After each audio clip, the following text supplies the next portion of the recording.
Assalamualaikum warahmatullahi wabarakatuh. Bertemu lagi dengan channel YouTube saya, Zahwa Zazrilia.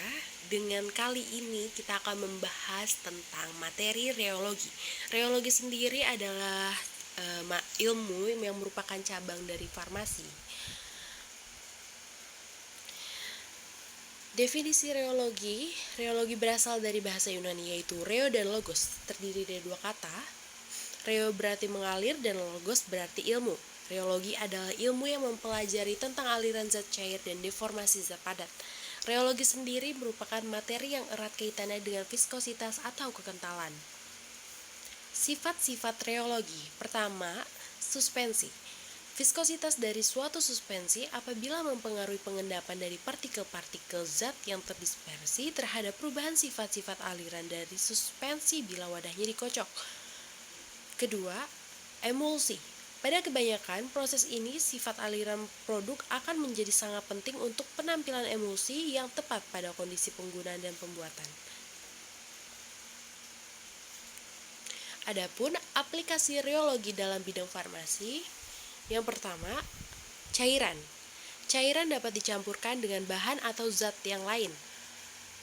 Pelewatan melalui mulut wadah termasuk penuangan dari botol, pengemasan dalam botol, dan pelewatan melalui jarum suntik. Kedua, semi-solid. Penyebaran dan pelekatan pada kulit, pemindahan dari wadah, atau pengeluaran dari tub.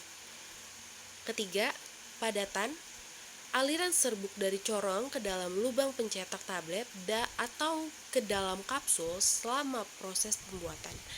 Kemampuan pengemasan dari padatan dalam bentuk serbuk atau granul. Definisi viskositas sendiri. Viskositas adalah suatu tahanan dari suatu cairan untuk mengalir. Semakin tinggi viskositas, semakin besar tahanannya. Apabila suatu cairan memiliki viskositas atau kekentalan yang rendah, maka cairan tersebut akan lebih mudah mengalir. Contohnya ialah air. Sebaliknya, suatu cairan yang memiliki viskositas yang tinggi, maka cairan tersebut akan sulit mengalir. Contohnya, oli, kecap, saus, dan lain-lain. Cara menentukan viskositas suatu zat yaitu menggunakan alat viskometer. Adapun rumus untuk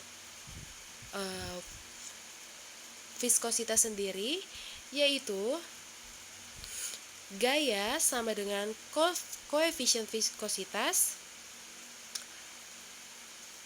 luas permukaan bidang dikali kecepatan aliran dibagi jarak. Satuan viskositas adalah 1 poin sama dengan 0,1 PAS. Tipe viskometer yang biasa digunakan. Yang pertama ada viskometer kapiler. Viskometer kapiler digunakan untuk mengukur viskositas cairan Newton. Kedua, viskometer Doppler. Prinsip kerjanya adalah mengelilingkan bola melalui tabung gelas yang hampir vertikal berisi zat cair yang diselidiki. Ketiga, viskometer Cup and Bob.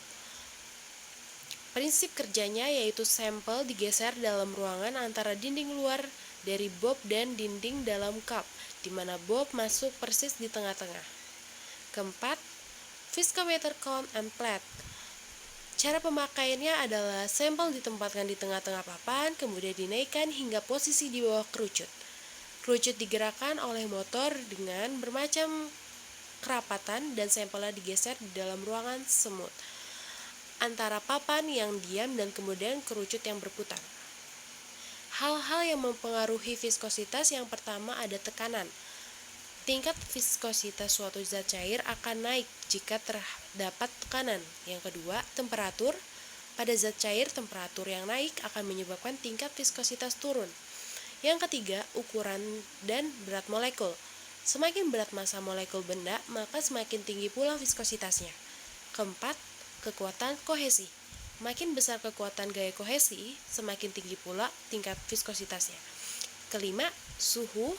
Semakin tinggi suhu zat cair, maka semakin kurang kental zat cair tersebut. Keenam, konsentrasi larutan. Berbanding lurus dengan konsentrasi larutan, suatu larutan dengan konsentrasi tinggi akan memiliki viskositas yang tinggi pula. Sekian materi yang bisa saya sampaikan, semoga bermanfaat. Terima kasih, sampai jumpa di channel berikutnya. Bye-bye.